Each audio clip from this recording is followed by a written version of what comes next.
guys, and welcome back to Claire's Clues. On today's video, we'll be talking about The Power of Positive Thinking by Vincent Peale. So this book is all about a PMA, a positive mental attitude, something that we can all have or learn to gain. So what this is all about and what he helps break down is how we act and react to certain situations and how to turn them around from negative to positive. So let's start by this. I'll give you an example of what it's like to have a negative and a positive attitude towards things. So a positive attitude would be, say you're going to work, but say you work a 9-to-5 job, and you're going to work and you're in a great mood. You're excited, you get to see your colleagues, you have a great time working, whatever it might be.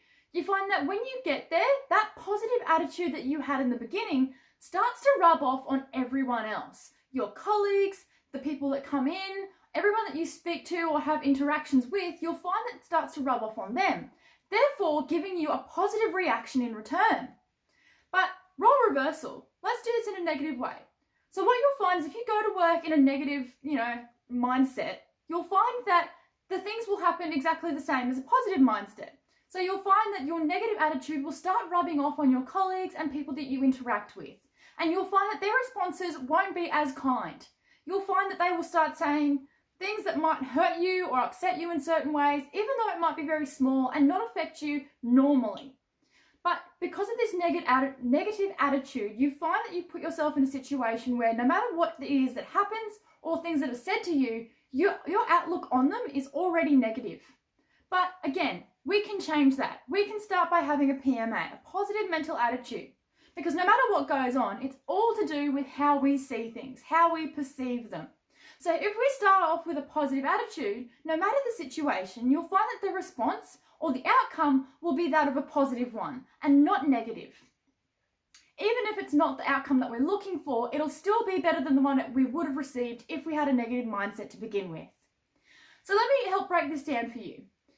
What Vincent Peale talks about in this book is that there is such a thing, so the way our brain works really, how if we are to see a bear, for example, say we're out in the woods and we're taking a stroll, whatever it might be, and you come across a bear, what happens is your brain then decides, well, I have to think about all the times that I've seen a bear or all the times that it's come up where you've had an interaction with one.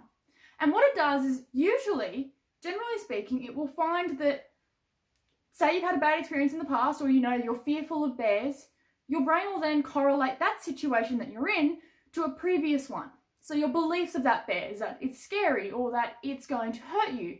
So what you do is then that image, that picture is transferred to another part of your brain where it decides what you should do. So then, because it's correlated your current situation with one previously or a belief that you have of that situation or that thing at hand, you'll find that your body will have a physical response to it, being that of fight or flight. So what will happen is you will either start to run or you'll stay. Either way, you'll find there will be a physical response to whatever it is that you think about. But say, for example, you have a positive attitude towards it. And what you find is that you're walking through the woods and you come across that bear again. But this time you have a positive mental attitude. And you find that you don't actually correlate that bear with, fear or worry or that it's going to hurt you. But in actual fact, that bear is just minding its own business. And because you haven't screamed or run away or whatever it might be, you haven't alerted that bear to anything dangerous going on. Therefore, it's not going to respond in such a way either. So you can go on about your day without worrying about that bear running after you, attacking you, whatever it might be. And you don't have to be fearful. So you can carry on and it's going to do the same thing. So this is what it means to have a positive mental attitude.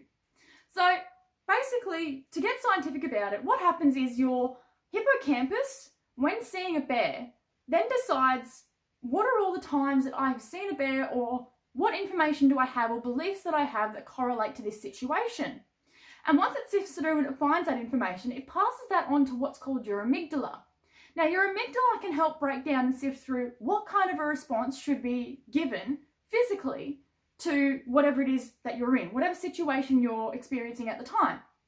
And what you'll find is that most people, in most situations like this, by being greeted by a bear, you'll find that the response is usually to run away, to be scared, to be fearful of whatever it is that's going on. Therefore, you will run. You will just get out of there, whatever it takes. But in saying that, your amygdala will then pass that information on, that I should be scared, I should run, whatever it might be. That'll pass that information on to what's called your hypothalamus. And your hypothalamus is the part of your brain that coordinates the rest of your body, or tells your body, start running, be scared, whatever it might be, take action. And so it produces the right chemicals in your brain to help you initiate that physical response. So this is what it is. And it all comes down to either a positive mental attitude or a negative mental attitude. But we always want to pick the positive route, because what you'll find is that the outcome and the response of what you have will be acted upon in such a way. So whether it's positive or negative, your brain and your body will work together to create that outcome. So whatever it is you're thinking, you'll find that you'll have an equal response to what it is that you are thinking. So with that said, I'll quickly recap all this for you guys.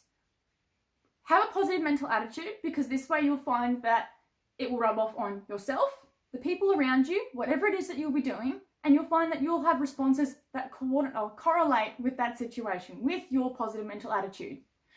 And moving on to the next part, he talks about how our hippocampus is basically our go-to memory box for all the things that we have, our beliefs, values, our knowledge and past history, past experience for things.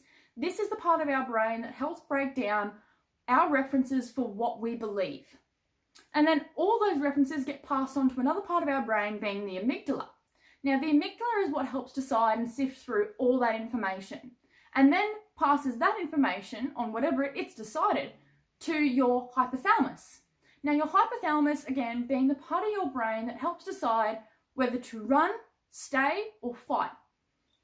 Sorry, guys. Now, with all this said, what you'll find is that because you have a physical response, there's a chemical response going in your brain. And that chemical response can be either of a happiness or a fear or sadness, whatever emotion it is. But there will always be a physical response to it. So if you're happy, for example, you'll see that you'll smile. Happy people walk around. They have a little bit of a jump in their step. They're excited to do whatever it is they're doing for the day. And they are obviously happy. Now, same goes for sad people. If you're sad, you'll find that your body language will show just that. That you will be down and out, and that you usually have your head down. You might take smaller steps. Whatever it might be, it will start to show. And same goes for if you're fearful. Because we all know what fear looks like. Because if you see someone running, generally you want to run too. And what you find is that there are certain chemicals that are produced in our brain that help enable us to do the things that we think and feel. So again, if we're happy, you'll find that it's usually dopamine and certain endorphins that are released to help us feel such a way. If we're sad, it's generally to do with, I believe it's cortisol. And what you'll find with cortisol is that it's the same response you find in a fight or flight mode. It's the same chemical that's released, because what it does is it sends sugar to our bloodstream, which enables us to halt our digestive system, which helps us be able to be in that fight mode, just protect ourselves and do whatever it is it takes to make sure that we survive. Now, it also shuts down reproductive organs.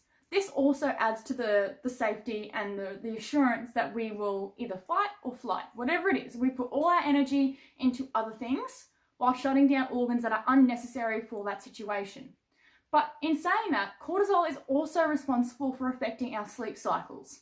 It's the reason that we might have, so say for example, if you're stressed, if you're overworked, if you're exhausted, worn out, you've got too much on your mind, you'll find that cortisol might be released and you'll have trouble sleeping because you have anxiety. Therefore, you might end up with something called insomnia. So if it goes on long enough, you find that your sleep pattern is so broken and so non-existent at all if you have insomnia, that you start to deprive yourself of other things as well. And it starts to affect everything that you do, think and feel. So again, beliefs cause stress, and this is the reason why is because there is a chemical release called cortisol. So basically what we can do to break the cycle is to start thinking back to our positive mental attitude, to start this all off with thinking positively. Well, that's it for now, guys. We'll be making a lot more of these videos to help with you with your training help with this training series and with your personal development goals. But for until next time, leave a comment below on what you like the most, and I look forward to seeing you next time in Claire's Clues. Bye!